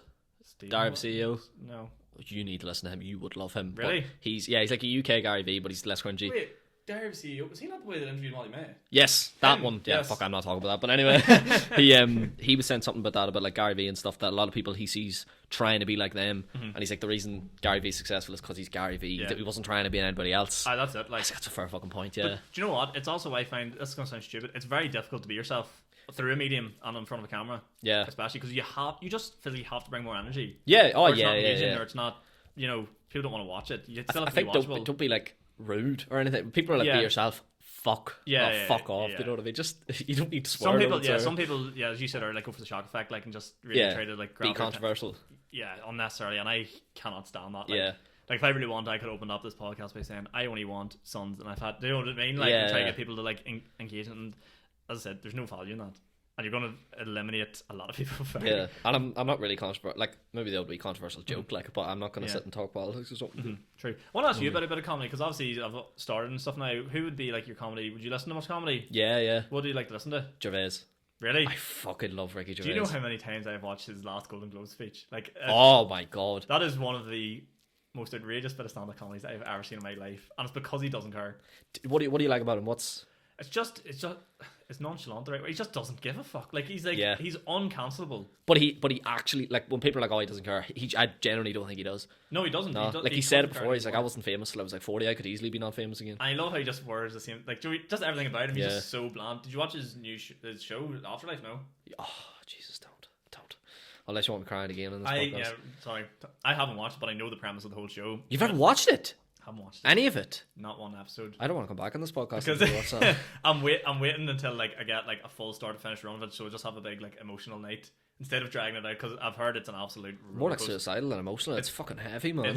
It's an absolute roller coaster. Yeah, it's unbelievable, like unbelievable. But that's like the shows he like the stand up he produces is right. Here's the thing: see, as a stand up, he's actually not the most brilliant of all time. No. But he's funny as fuck. Yeah. Right. Which sounds stupid, but like you'll watch people that are like pure comic stand ups, Yeah. and you'll notice a big difference between his style and their style. But like even his writing, like he produced The Office, greatest fucking sitcom possibly of all time, and then Afterlife, which is just a completely different niche altogether. And still unbelievable. That's still amazing. Yeah. Like doesn't he have like a partner? He's not married. He's his partner or something like that. In what? In real life? Yeah, I don't think he's married. I think he's against, like, not against it, but Yeah, he just doesn't really I care. think they've been together for like 30 something. Like, Yeah, she's not going anywhere. Like, yeah. he doesn't have any kids or anything with her. But like, he like, I think the whole premise of that show is like, do like sort of like a love note to her sort of thing. Like, because Yeah. he says it's like what he would be like if he didn't have his current partner. I'm like, holy fuck, I've heard him say that before. that yeah. is madness. It's insane. What is it you enjoy about him most? What do you like about him? Yeah, like he literally does not care more than anyone I've ever seen in my life. And he'll play on like he done a bit. People, the news and stuff are saying that he's really disconnected from like society. He doesn't understand how a normal human is because he's so rich and famous. Uh-huh. And someone asked him like, how much is a pint of milk, just to see. Yeah. And he was like, I just told him like, oh, I don't know, here's a grand, go buy me one. And, like he doesn't give a fuck. Like, Yeah. But also, like, he's another one of them ones, like we were sort of saying, like how like comics are actually, he's so intelligent. oh, Like, genius. He knows his opinion and everything and why he thinks it. Like, do you ever see like his talks on like believing in God, or like he just has an answer for everything. Yeah. And it's not that he hasn't thought about it. You like, there's quick wit, and then there's like, actually, I know why I think of everything the way I think And not of it. disrespectful at the same time. Like he's not like He's not. He completely takes in everyone else's view and just goes, "That's your view, but I think this." And yeah. there's more chance I'm right. Like, Yeah. Nah, fuck. He's would you listen to anybody else apart from Ricky? Jimmy Carr. Jimmy Carr. I love a bit of dark humor. He had his new special, but I haven't got around it yet. Is that the It's like the best of the worst sort of stuff. the, like the worst something? Yeah, I watch it. What do you think of it? It's good. Yeah, it's good. It's just classic him. Like just classic. You probably shouldn't say that, but you did. I've seen him live. In the Waterfront, like different level live. Yeah. Like, I thought he was funny on like TV and special stuff, and live he is outrageous. Like he comes out with. It's not worse as in like, like holy shit, shouldn't say that, but like he'll cover more controversial stuff and people that are closer with him. Like he had a whole bit on like Rachel Riley from like Countdown and saying like just horrible things about it, but the Yeah. show's hilarious, but you could never say that on TV. Like, so I'd say, like, I think he's actually going on to our game pretty soon, but if anyone ever, like, you see tickets for him, like, I would definitely go to that. you Definitely. go. And I don't even think he's not overly expensive. He does a great bit at the end where you start the show, you can text in. So you can text in like a message, and then he'll like allow you to heckle afterwards at the end of the show. So you stop the show and go at the end and go like, right, we'll go through these text messages now. And people will send in like, oh, it's my mate Jimmy's birthday, and then like get chat from him, but and just rip them to absolute faces, like, but like in like the best way. It's not like it's a different style of comedy, but it's so genius because like a comedy show is like an hour. That's what you do. But his show tends to be like an hour and a half, hour 45, because he's introduced this secondary sort of like acted. Yeah. And he like just drags him the whole night, like, because an hour show is quite short, like. So yeah, it seems like it. Like, Joe, if you go to a concert and like you just went on to watch the main act and you only did an hour, you'd be like, is that it? But obviously when you're talking for an hour, it's completely different. Yeah. But yeah, stand up. That's the good stuff. What else have you got coming up in the future for yourself apart from like the the talks and stuff? Like, what are you looking to get into? Is that it? Pushing content, keep coaching. Yeah, for me, I'm a bit of a one-trick pony. Like, aren't I? I just like doing the same thing. Yeah, that's good though. It's good when you find out young what you actually enjoy doing instead of around. Like, because as I said, I finished a degree in 12 weeks here and I know what I enjoy doing, but like can't live off it. Yeah, but to put it politely, like you just can't. Like, so it's one of those things that's good that like that's why you come across so mature, I think, because you know what you want to do. Yeah. Well, that being said, like I mightn't want to do this in fucking 6 months. Yeah, but I probably will. You probably will. Yeah, but and if I I'm don't sure. Yeah, but if that. you decided to change, which unlike most, if you decide to change, you'd be changing because like you're pretty sure you want to do something else. Not be a roll of the dice. Like necessarily, like what you wouldn't put yourself in that situation. I think the focus at the minute is more so building a profile so that I can do that if I wanted to. Because I feel like if you've got not a following, I don't necessarily want a big following, but a big name. I feel like if you have a bigger name, you could sort of do more. Do you know what I mean? Does it build a bit more respect? Is that if people know you, they'll like whatever you do. Yeah. If they like you, yeah, that's what you know what I mean. So I'd have a term stand up saying like headlining. Yes. So like you headline like a gig, so you want to get that stage where you're not like being introduced on. You're that guy that comes on and everyone's like, right, this is what we're sort of here to listen to. Like, but then again, I'm sort of liking that I'm going to that event in June and like people probably don't know who I am. You know what I mean? They're going there for the bigger ones, and then I come on. See, I like that too. I like the sort of like the people don't know what to like, expect. Yeah, they don't know what's bad, and then they come in and like, here, fuck, that was good, because there's no better feeling than someone coming up to you after like a talk or something, you being then be like, here, that was actually really good. I never heard you, and you're like, well, I haven't had that, like, but I was like, yeah, but that's what I mean. It comes with more reps and like more stuff and stuff like that, like, and more things. Have you anybody else? This is actually a big thing actually to mention as well. Have you anybody else that's in a similar sort of situation to you that's only sorting out and sort of going around? What do you mean, sorry? Have you got someone else that's like sort of at the same level as you, like starting out doing talks and stuff like that? Or is it all sort of more experienced people? Yeah, most of the people that would be around would be people who have done it quite a lot, which I actually sort of like in a way. I wouldn't like being like the most experienced in the room, do you know what I mean? I like learning a lot from other people, so no, I actually would, to be honest with you now, because I don't think fitness people do talks that much. No, they don't. And this isn't really a fitness talk either, so it's more of like a business talk. I hate saying that, sounds cringy, but it's more of a business thing. Because what I found is, like, with stand-up especially too, there's one guy I gig with, and he's going to know, he listens to this, he's going to know who I'm talking about. I do, and he's in the exact same level as me, right. 8 gigs, couple of gigs, does a bit here, does a bit there. And I watched him one night go on a night that I wasn't on, and he absolutely fucking blew the roof off the place. Yeah. And it made me go then, holy shit, I need a step. Do you know what I mean? Yeah. So it's good having all them other people around you, whatever, but like when you're seeing someone else at your level doing better, then you're like, fuck. I went home that night and just wrote for hours and hours and hours. And I have that hours. in terms of coaching, like I have people to keep my feet on the ground. Yeah, obviously, keep you pushing on, because it's like it's dog eat dog, you know. Yeah, it's a good thing. It's a good thing. And I love that sort of atmosphere, like 100%. It's competitive, but it's healthy. Like, yeah, if you don't make it, you know, fine rightly, someone's gonna take your spot, like. Yeah. But yeah, I think we've covered actually a good bit there. What's that? Up to an hour. I don't want to stop and have fun. It's nice though, but as we said, like it's nice to get a different chat on instead of just being like, so why should you go into calorie deficit?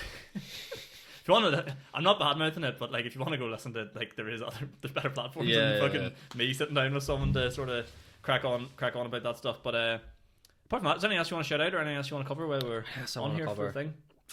Is there anything else you want to cover? I feel like I haven't asked you much questions. Well, I don't know. I think I've talked about stand-up quite a bit. What's next for you in the podcast? What's next for you in the podcast? The podcast? I don't know. Just consistency. Yeah. That's a big one. Like, you know yourself, it's brutal. Yeah. Doing a consistent podcast is a nightmare. I'm getting now to a stage where people are going to see more guests on, which is good. We've got like a target set for the year and stuff like that of how many people I want to have on. So, you know, if like that's something I used to always just set short-term goals. Like 2 to 3 months or whatever, like Yeah. week by week. I want to have a guest every week, but if you say I want 52 people on, you know, that's one a week. You can work it back. Yeah, if you miss, you know, fuck, I'm in the hole here. I need to dig myself out and get people on. But at the same time, having good quality guests on, Yeah. like hopefully people notice from the podcast now. I'm starting to go down the route of let's have a bit of crack. Let's chat a bit more back and forth instead of tell me about your story and what you do, because there's way better platforms than that. I do see. That being said, I do like them sort of things, but like you sort of run out. You don't really want to sit and talk about yourself. You want to just have the crack. And Well, the thing is with them, it turns your podcast into a platform where people only want to listen to your guest. yeah, And that's what yeah, happens because you don't get enough words in. yeah, I know it sounds stupid, like, but in the end of the day, it is your podcast, it's your platform, it's your profile. Like, people should want to come back and listen to you each week and engage with the person you have. Like, fair point. you'll Yeah. get a different aspect of me. The girl I was talking to earlier did radio, so you get a different like dimension of me that you will get talking to you. Yeah, But at the same time, they're coming back to you, and then they're also picking up the things that you're saying and getting good value out of it. So basically, from just saying that, you can probably tell that I've got a far clear direction in which way I want to take my podcast now. Whereas the start, I was like, let's just try to get through this. yeah. I know exactly what and, you mean. and hope for the best, like, because it's not an easy game. Like, No, it's not, and it's competitive. It's very it's competitive, very actually. competitive. Yeah. It's like it's literally what like the 2004 blogs used to be. Like back in the day, me arriving on that train in 2018 was a What do you do a blog about? I did blogs like about like, see, I don't know how or why this happened, but there wasn't much mentoring and stuff like that came around. Right. You know, whenever I was doing stuff, and like, I've always had, I don't know, I think I've had a good screwed on head. Like, Yeah. Joe, a lot of post coaches and stuff, and like yourself would put on, like, not that I would read it and go, I already knew that, but you know, I'd be Yeah. like, oh yeah, Yeah, that yeah. makes sense. Like, you know, whatever. Like, I remember I put up a post that was like basically like, if you're on Instagram and you don't like what people are saying, just unfollow them. And I remember a lot of people being like, fuck, yeah, that's actually, you know, whatever. Like, Fair point. Yeah, whatever. And like, there was other things. It was like just trying to help people out and do things. Like, just, I always wanted to come from a place where it was like, go and do whatever it is you want to do. Yeah. That's where it all stemmed from. And the underlying message and all that is like, I am going to eventually get myself into stand up and I'm going to do what I want to do, but it just wasn't available at the time. Yeah. So that's why I had to sort of blog and like sort of put myself out there and that sort of way. But now I think all my content is in a good place where I'm doing podcasts that are a bit of crack, stand up vlogs, good crack. So now I'm actually doing the one thing that everything to rotate about, whereas before it was like a blog, fucking random post, quote, like Joe, just stupid shit all over the place. Where now everything stems from me on stage with a microphone, and then everything else is starting to build around it nicely, I hope. What's the hardest part about that? About stand up and that? See, if it was easy, I'd love to do it. I think it'd be hilarious. I think genuinely everyone should give it a go, because everyone is funny. I genuinely Everyone has a sense of humor. you know what, I'm actually going to recommend to you that you actually get on stage and try it. I'm not even joking. You should come up here one night. I'll put in a word with the guy that runs the Pavilion Club, and you get 5 minutes. I would do it. I would. You get 5 minutes, and you don't even have to be hilarious. But see what you'll take away from that experience. Yeah. Which, trust me, you won't. Like, people will laugh. Yeah. Like, They're not going to give you petty laughs and, even. And yeah, that's what I mean. And you can, if you take a few minutes, it tends to go a lot better. I'll come out with something just not okay to But say, it's- honestly. But it's just another Shit, form sorry. of talking and communicating, and it, like I genuinely mean this, I'd really recommend it to anybody, and it will actually, if you're ever up for it, get you up and try and get No, I genuinely would. give it a go, Follow. because like there's nothing else like it in the world Yeah. in terms of that medium. Like trying to, like, you'll find it if you can get a room to laugh, you can talk to a room full of people about something you're not necessarily trying to get an instant reaction from. Joe, like the same reaction from, I think you find it a lot easier. But yeah, I would love that. I can make a whole vlog out of it. I've got the. How do you get across you're a sarcastic cunt, aren't you? Like, you Yeah, drag dry. me in that. How do you get that across? Because my humor isn't like knock jokes. It's dry and it's. Do you know what I found on stage? Sometimes it's what you don't say. So like I've incorporated a bit more like physical moving around the stage. Like you're seeing, you know, arms, and hands, and gesturing around a lot of the times. Like I had a bit where I was saying like. There was a part where someone was drinking something, and I would just say, "Oh," and then they drink it. But then instead of that, I decided to go, instead of drinking, I just go into the mic. And there's like, Joe, you don't expect that to come out. So like, there's so many, like, there's loads of books on, there's loads of stuff you can read about it. I've never touched them not because I think I know better, but you don't want, Joe, that to affect your style. Yes. Sort of stuff. But yeah, it's sort of for dry sort of. I don't know. I sort of do a wee mixture of like I think I do like situations. Okay. So like you're a storyteller, like. But not, it's so, I don't know. You're not a one-liner I'm anyway. not oh jeez, I can't think of anything worse. The guy that I had on, Johnny Bow, was on the podcast about he's one-liner and just does duh. I think that's hard. Oh, it's the hardest thing in the world. Even watching Jimmy Carr, who's great at it, it's hard because it's like. Because I was asking him, how do you come up with stuff? And he was like, sometimes I'll go into random word generator and just go duh, and go cabbage, and then like sit there for 10 minutes, try to come up with that. And like, that sounds like torture. You know what? Fair. But I was like, yeah, whatever does you choose. But I think I'll like say something out loud, or like think of something, then write it in the notes and goes, is there a bit in that? Do you like, is there something? Is there like comedic value in that? And then that's sort of how I come up with my bits. Because what I did do at the start, I used to be very like, at the very start I'd be like, say something, and then at the end when the joke was coming, I'd be like, so da da da da da. Do you like? And then it'd be this. I'm like, right, let's not do that. Yeah. It's, I don't know, it's so hard. I think I've learned a lot better to be myself and express myself like on a stage, because it's craft, like it's showmanship in the end. Do you work off feedback then? Like if it's not funny, it's out. Yeah, pretty much. What have you said? It's not funny. Oh my god, what have I not said that's not funny? I can't remember. I had it like, there's some things I do like and I personally find funny, but it depends on the room. Like I did a room one time, it was like 10-15 people, so it's a niche audience. But there's one I said that, what was it? Like the bit was, whenever people in the office go on holidays, like if they go to holiday, be like, oh John, you got a lovely tan. Whereas people go on like staycations, like, oh Patrick, you must have been in Donegal because you look whiter than when you left. That was the bit, but like flatlined. And I was like, there's something in that, but there's like, something in it, but you maybe just worded it wrong. Just didn't word it right, or like produced it in a certain way. But 2 or 3 times on side. Yeah. And the thing is, all of my stuff sort of, I try to keep it all a wee bit related a bit. So if like one bit misses, it's sort of hard to rejig. You need to put something else in there, sort of similar. So, look, I love the process of it, and like watching. I record everything I do. Yeah, absolutely everything. Every set I'll sit down and watch. That's a big edge. And even if it's dead silence, I sit here and like put my headphones in and just like cry. Yeah, just like, this is horrendous. But you learn so much from sitting down and watching yourself, and like even just the way like you make eye contact with the room and like stupid shit. Like you'd be surprised, and people probably listen to probably think like, you know, stand up. Like people have asked me, do you just get up and wing it? Just do you fuck? Are you out of your mind? Yeah. Nobody in the world can do that. Nah.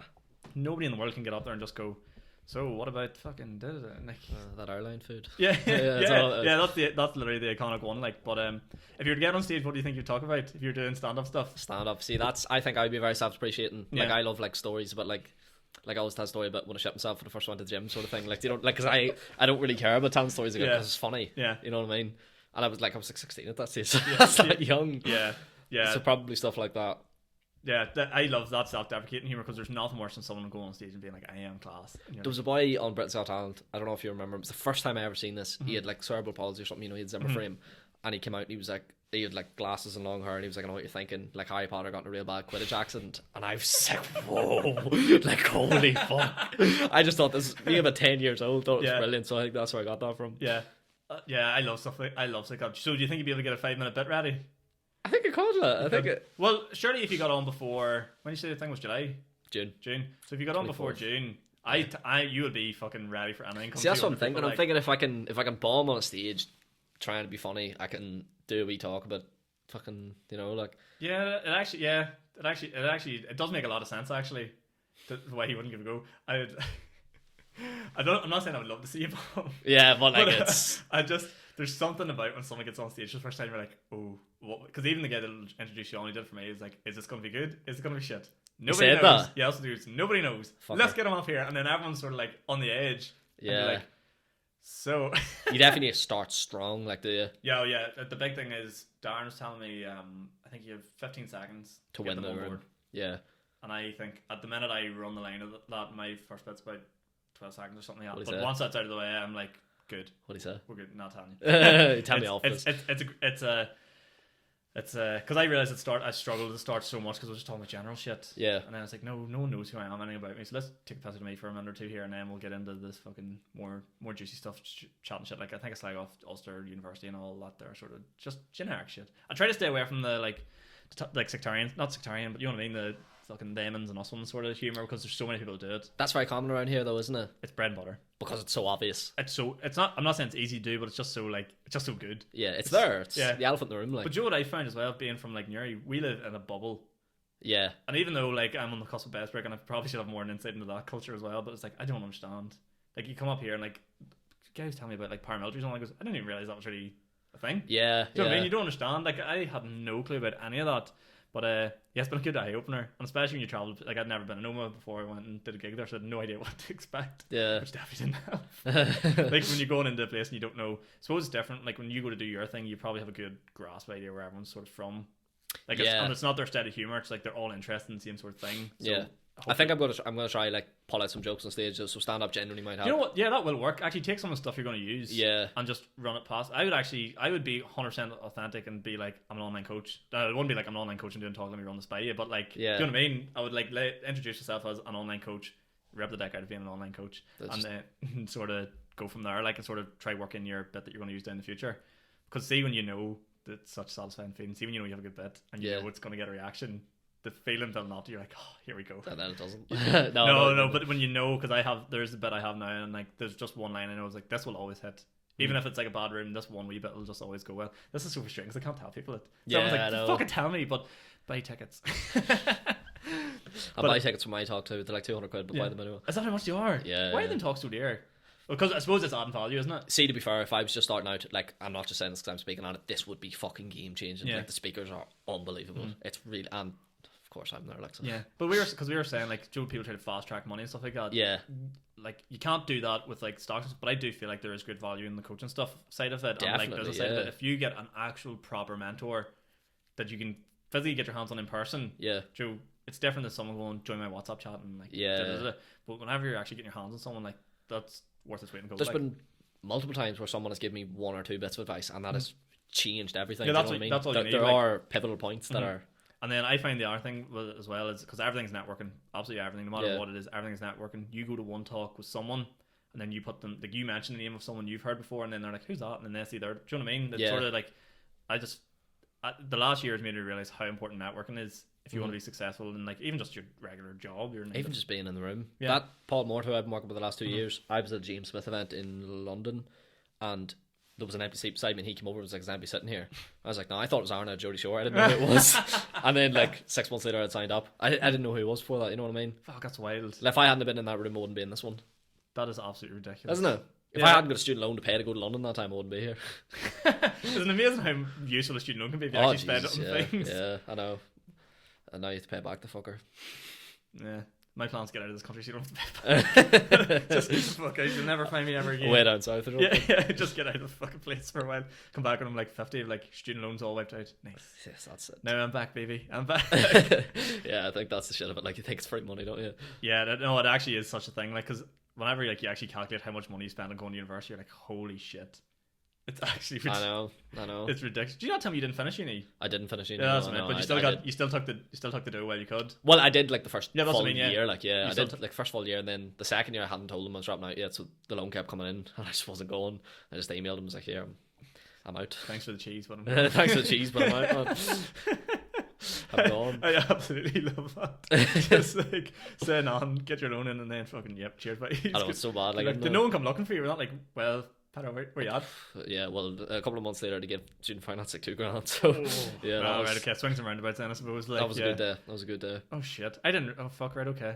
Right, I'll stick out this last 12 weeks then. You've convinced me. Yeah, you may as well. Well, see, looking back in hindsight and stuff, like, I could have finished it. Do you know what I mean? But I think you know yourself, you're gonna reach a point where like it's becoming too much.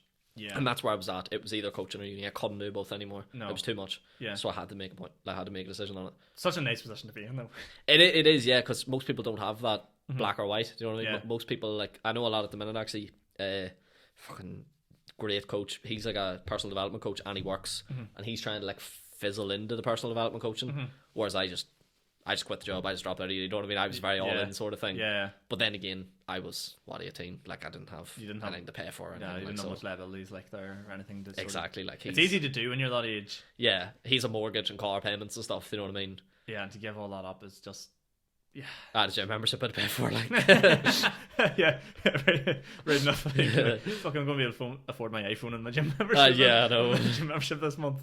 Netflix account. Yeah, right enough. Fuck. I love how my sister, she always, like, she's month to month on Netflix, being like, can I afford this? Because she's still a student. She's like, can I afford my, like, she will go a month without Netflix because, like, her student loan isn't. And I'm like, well, I have 10 Spotify accounts, to be fair. Like. I was like, how do you operate? Like, do you know what the best investment I've made recently is?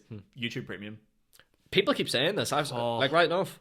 Amazing. You can play it, because I listen to all my podcasts on YouTube anyway. Right. And there's YouTube music you get with it for free as well, and it has that base. The only problem is you lose your Spotify playlist, which is people's, like, life and soul. Yeah. I'm not that into music, so it's okay. But yeah, you can, like, close it over and, like, listen to it and all while it's ads. No ads. Get rid of all ads. Fuck. Which is big because it does my head in. Anybody listening at this stage is in the podcast? Who do you listen to? What podcast do you like? I listen to a lot of, like, comedy sort of ones. There's guys over here listen to like there's Dexter and Young's podcast, two comics from over here. Like I've listened to American comics like Bert Kreischer and Tom Segura and stuff like that. Listen to Joe Rogan here and there when he's big guests on and stuff.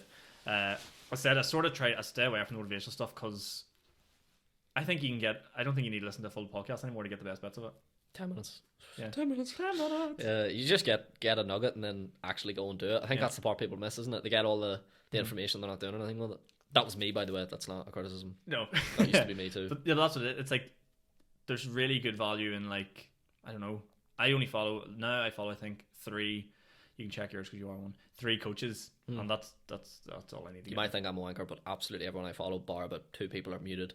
Oh really? Yeah. Wait, and what that's does that mean? You can mute people? Yeah, so like, because I was going through unfollowing everyone, but that's quite hostile. Do you know what I mean? Like people can that's tell. Aggressive move. People can tell when I've unfollowed them, whereas when I mute them, I'm still supporting them, you know, but I just don't want to see their stuff all the time. What does it mean mute? It just doesn't pop up for you? I just don't see their stories or posts because I've just spent too long scrolling through Instagram. That's literally the reason. Not like, oh, I hate you, so I'm muting you. Just I've spent too long. So how long do you do like the activity tracking, like how long you spent on things? Yeah, I track it every week. It's desperate. I don't look. That's fucking desperate. I would reckon my YouTube what would it, a day? I'd say YouTube a day. I listen to maybe 6 hours. Usually. Yeah, but it's just there's always some noise or something. See, I'm the same. I have my earphones in all the time. I fall asleep to podcasts too. I like that. So like, just I don't know why. I don't even need that. I'm fucking my gift. I think I might as well just not. My superpower is sleeping. Yeah. I mean, if I go sleep, Sean, gone. Like that. It is, and it's the most infuriating thing I tell people because everyone just goes, "You bastard, jammy fucker." Yeah. It's and I don't know.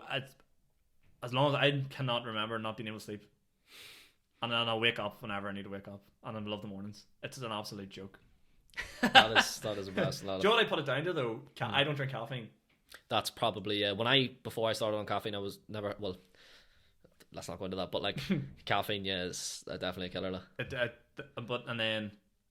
the bad side of it is too, I can sometimes be too good of a sleeper. Like if I have a few drinks and stuff like that, I am unwakeable. Yeah, I am dead to the world. Like I've slept through smoke alarms. Like it's that intense of a sleep, like which I think is impressive.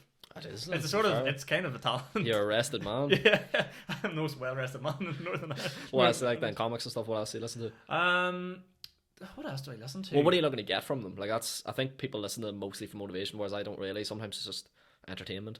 I want. Is it dopamine?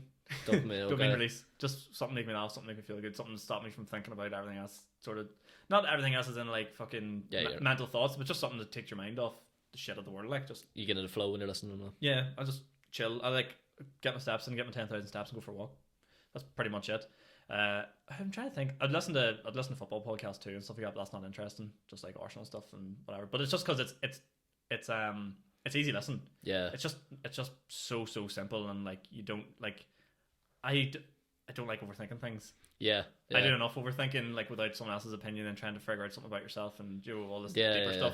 Because a lot of them things I listen to, like we were saying about Jordan Peterson and stuff, like it makes you really question. He's hard though, because one, he uses such fucking big words. Yeah, true. And 2, you can't listen to him and not be like, I'm a really bad person. Mm-hmm. I also found too that like those kind of podcasts were making me sort of change who I was. Yeah, definitely. Yeah, like you don't really, I don't know, sometimes you don't necessarily realize it, but who you listen to has a big effect on how you start to go on. Like I found like I'm doing my own podcast and stuff, and I was maybe doing my podcast based on how I was listening to those podcasts being conducted, but at the same time I was also being like integrating that into how I was having conversations with people. Yeah, which is fucking weird. Yeah, I was like asking people like, but why do you think like that? And I'm like, why am I asking that? That's so intense. Yeah, chill out, man. Like just go out and have the crack. Like it could be like someone having drinks, something. They're like, oh, like going out here smoke weed or something. But why do you do that? And I'm like, that's none of my fucking business. No one cares. Are you unhappy? Yeah. It's like, do you need to talk to somebody? Like, do you know what I mean? I felt like I was just interrogating everybody. So I think it's like, as you said, like nuggets of things is good. And like small doses of like them sort of podcasts are good for you. Yeah. Because there's so much out there.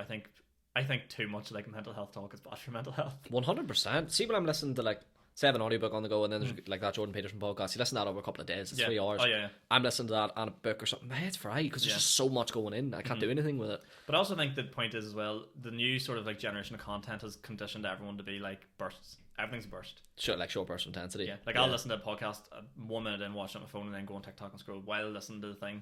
Like I have to be, I don't know, distracting myself. Is that for term? Yeah. I don't know. But what sort of stuff, what was the other stuff you would listen to? That Darb CEO is probably one of the biggest ones. It's amazing. He gets big guests on too. He has amazing guests, yeah. Is he like a multi-millionaire? Is he on Dragon's Den? He's a net worth 60 million personal. Fuck. personal. Like, the company he found is worth like 700 million this That's year. the thing, because like people are like Jeff Bezos is worth. No, he's not. Yeah, Like, Amazon is. Amazon is. I think he's worth like 200 billion though. Like personally.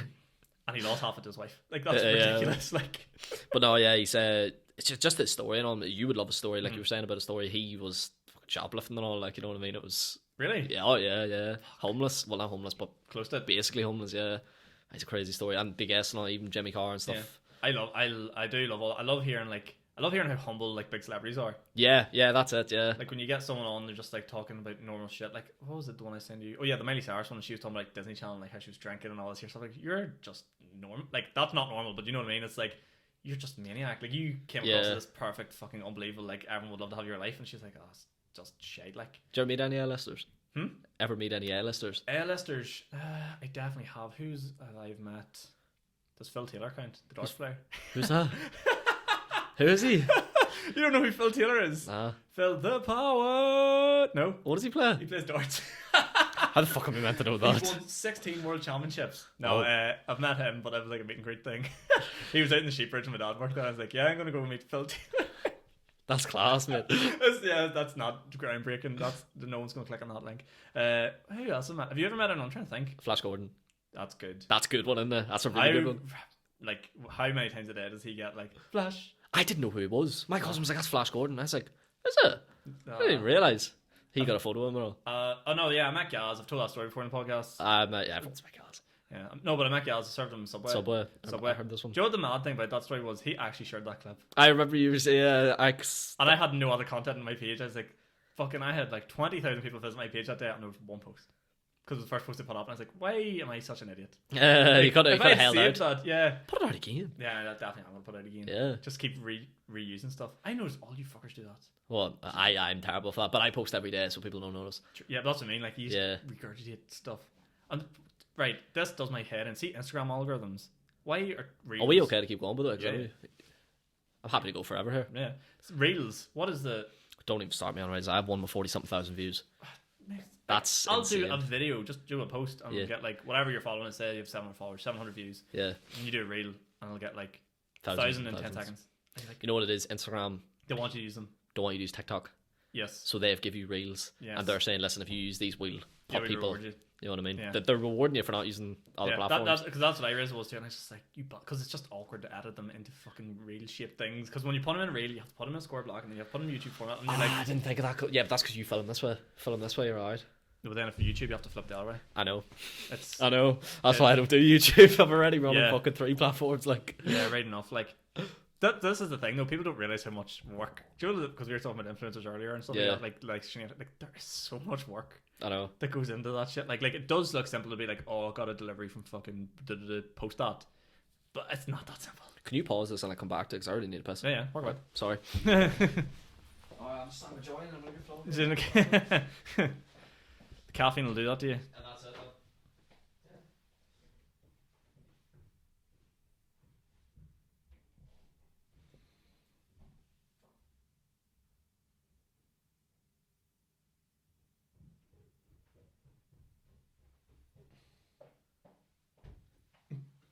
Could be occupied.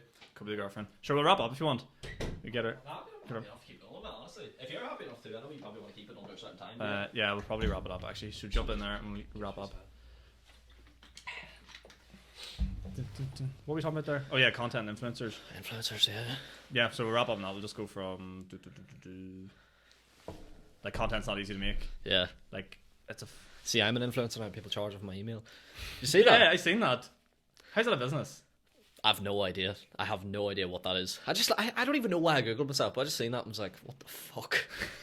How many times have you googled yourself? Yeah, everyone's done it. How many times have you done it though? More than once. I'll put it like I remember everyone did it in school, and then I've definitely done it. Since I made my own website and stuff, I was like, definitely. That's the thing. Because I want to see where it come up in like the fucking thing. SEO. But obviously for me on my own device, when I use my own website, it comes up quite high. Yeah. For everyone else, it's probably not coming off the same. Like, well, see, I have such an original name, so I'm laughing. True. Only one Peadar Hughes. But see, the thing is, and this is another fucking annoying thing. My name's so long-winded, Sean McAleavey. And it's hard to spell McAleavey as well. And and there's also I have a cousin called Sean McAleavey, first cousin.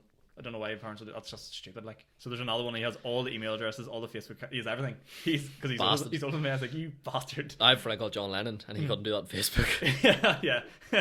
He has to be MJ Lennon on Facebook. That actually, I know who you're talking about. That makes a lot of sense. Do you know him? Yeah. Yeah, he's the boy who's run the event. Oh, is it? Yeah. Oh, right, okay. He's a big deal. Oh yeah, he's a fucking legend. Him, man. Great friend. He would look out for you a lot. Huh? He obviously keeps you in good check a lot. Yeah. Yeah, no, he's fucking great. He just has huge faith in me for some reason. Yeah. Like, obviously, say something like, must do. You're like, I don't know what. Okay. Must do. Dickhead. But yeah, right. We're saying we'll wrap it up there because this has been a long one. But Peadar, always a pleasure. Thank you, man. Always a pleasure to have you on the podcast. Always good crack. Literally, time flies when you're having fun. How long we do? Where's it saying here? Definitely over an hour. It just says R plus, so whatever the hell that means. Could have watched the Simpsons movie though. We want Simpsons 2. There's people still watch the Simpsons. That thing. I will the all time. Would you? If you ever want to switch the fuck off, it is just yeah. Because it's just stupid. It's like Family Guy. Like, it's just true. stupid. It's just easy to It's easy to watch. But yeah, right. We'll wrap it up there, Peadar. An absolute blast talking to you as always. Find all your stuff on the usual places. Instagram. Yes, Instagram, Facebook, TikTok now as well. You're the worst. You're the opposite. I know. You have to play the game. I hate TikTok because they give me views once and then they just give me no views and I'm like, I'm done. I hate it, but I just post some stuff on it. So I'm all into reels now on Instagram. So check out all those stuff. But yeah, Peadar, thanks so much. Keep an eye out for your stuff. Is there event ticket links up and already? Yeah. Go on to @MJ Lennon on Instagram. He has it in his bio. They're here, like, but it'd be well worth it if you're. And keep your eyes out on stand-up comedy nights as well, because not only will I be there, but Peadar's going to come up and make an appearance. I'm going to take you up on that. I will 100% keep me to that. And yeah, guys, if you enjoyed this episode, leave a like. And again, if you're on YouTube, subscribe, comment. If you're on Spotify, leave us 5-star review. If you want to leave a 4-star, 3-star, 2-star, 1-star, don't bother, because I just deleted it. Thanks very much, Peadar. You're an absolute gent, and I'll catch you again in the next one. Good luck. Cheers, man.